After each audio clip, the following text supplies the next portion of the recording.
হয়তো একদিন আগে, হয়তো একদিন পরে কেহ চলে যাব ওই অন্ধকার কবরে। জানি না হবে কি হালাত, রব্বুল আলামিন কি অবস্থায় রাখবেন। যদি ভালো আমল করতে পারি তাহলে ওই কবর আমাদের সাথে ভালো ব্যবহার করবে, আর যদি খারাপ আচরণ দুনিয়ার মধ্যে করে যাই, খারাপ আমল করে যায়, বৎকার হয়ে ওই অন্ধকার কবরের মধ্যে যায়, তাহলে ওই কবর আমাদেরকে রেহাই দেবেন না।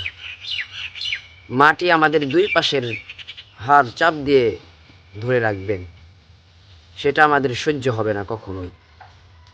এই জন্যই তো বলি ভাইয়া, ও ইমানদাররা, আমরা মুমিন ও ইমানদার হয়ে চলে যাই অন্ধকার কবরে, যেন একটু শান্তি পাই ওই আল্লাহর দরবারে।